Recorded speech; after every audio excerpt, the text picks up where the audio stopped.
Are you in the market for a second-hand car? Do you know what you need to look out for?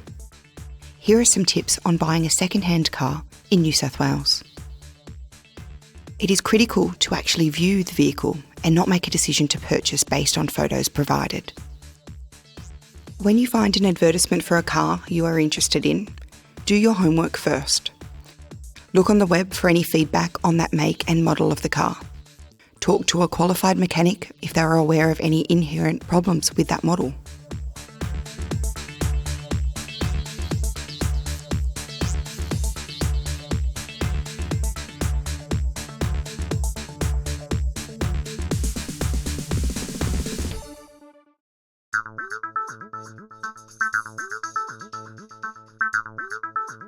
When inspecting a vehicle that you are considering to purchase, make sure you cite the vehicle's identifiers on the actual vehicle.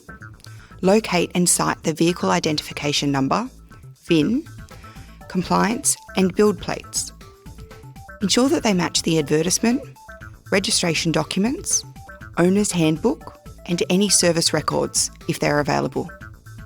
It is also important to confirm correct identifiers to achieve accurate results during essential searches, such as with the Personal Property Securities Register, PPSR. By taking the time to do a quick check, you can protect yourself from having the vehicle repossessed by a finance company should the previous owner have had a debt on it, which they failed to pay. It is also recommended that you check with the Personal Property Securities Register, PPSR, to check whether the vehicle had been reported stolen or has been declared as written off. The seller may advertise a vehicle claiming it has registration for a certain number of months. It is best to confirm this by going directly to the Roads and Maritime Services website, RMS, and checking when the registration expires by entering the number plate of the vehicle.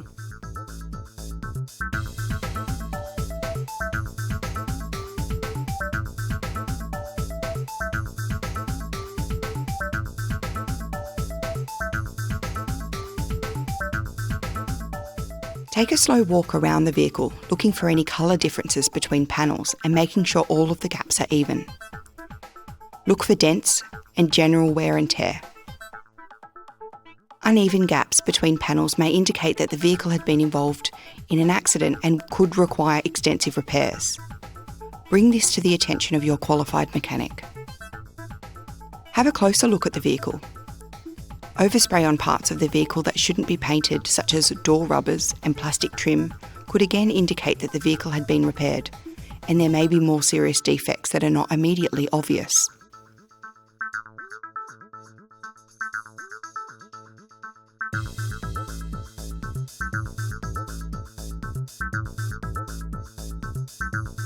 Most buyers are able to identify defects quite easily. However, they usually discover them after taking delivery of the vehicle. To avoid this problem, imagine you've just purchased the vehicle and you're at home going through the vehicle and all of its functions. In other words, test everything before you agree to buy. Check if the vehicle comes with a spare tyre, jack and tools. You would not want to discover that the spare tyre or tools are missing when on the side of the road with a flat tyre.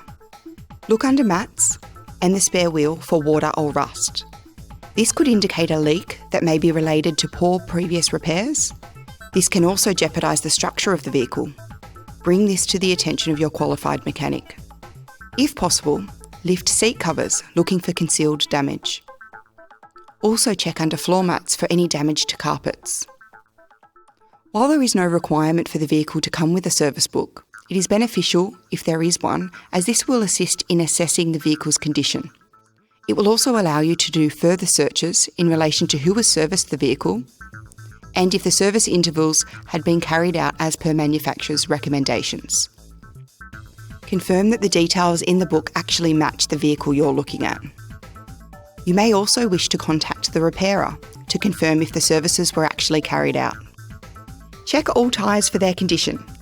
Bald tyres are illegal and dangerous. Tyre tread depth must be no less than 1.5mm, which is roughly the size of a match head. Uneven wear also indicates incorrect wheel or body alignment.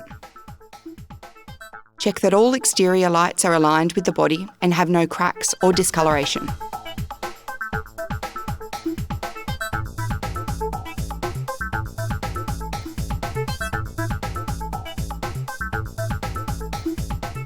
Examine all seats for wear.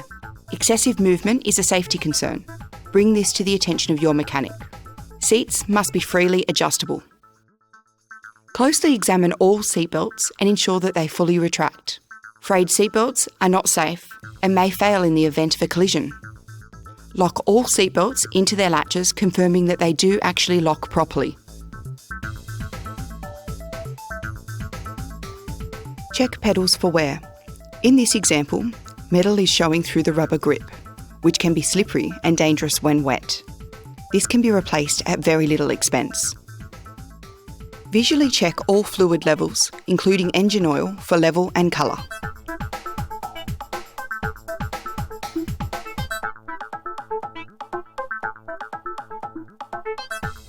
This shows a low oil level and could indicate a serious engine problem resulting in expensive repairs. Dark coloured oil may indicate irregular oil changes. Bring this to your mechanic's attention. Remember, never remove the radiator cap while the engine is warm, as the coolant would be under pressure and could cause serious burns. The ignition key must not be able to be removed when not in off position. If it does, it could indicate a worn ignition or a worn key. Switch on the ignition so all the applicable warning lights are displayed on the dash, such as airbag, ABS, traction control, and oil lights. Let your mechanic know if any failed to appear. Now that it is time to start the engine, have a friend stand behind the tailpipe while you start the engine, preferably cold. You should be listening for any rattling type noises and how long it takes for the oil light to go out, while your friend looks for any smoke from the tailpipe. An oil light that takes more than a couple of seconds to go out, or smoke from the tailpipe, may indicate poor engine condition, requiring expensive repairs. All warning lights must go out. If any warning lights remain on, this may indicate a fault that needs to be fixed. Test all controls such as wipers, washers, lights, indicators, the audio system, and the horn, ensuring they work. Don't forget to test the air conditioning regardless of the weather. Check vent controls, all fan speeds, and heater operation. Press the pedal. Does it feel spongy, hard, or have too much travel? Don't drive the vehicle if you have any concerns, and bring this to the attention of your mechanic. Check the steering for free play. This is the movement felt at the steering wheel before the road wheel starts to move. Free play usually means worn steering parts, which can be dangerous and also expensive to repair. Use the steering from lock to lock. Is it smooth in operation? If fitted, check the operation of all electric windows and mirrors. Once you've done the relevant checks and are satisfied with how the car looks, you need to test drive the vehicle. Before getting behind the wheel, ensure the vehicle is registered and insured. Remember, most faults are found following a reasonable test drive, so it's important to go further than around the block. If suitable, arrange to have your chosen repairer available, so you can call in at his licensed premises during your test drive for a brief inspection. Try to operate the vehicle under various conditions. Drive the vehicle around back roads as well as the highway. Try reverse gear, perform U-turns, heavy braking where safe, and varied acceleration to test engine performance. Also travel along various road surfaces to test for rattles. Drive with the air conditioning on to check operation as well as performance under load. Check the steering for veering or wandering on flat roads. Check for vibrations and shuddering with and without braking. Check that all of the instruments are working, including the odometer and cruise control if fitted. Bring any concerns you have to the attention of a qualified mechanic, and then allow the engine to idle for 5 minutes or so while checking for any noises, smells, or smoke.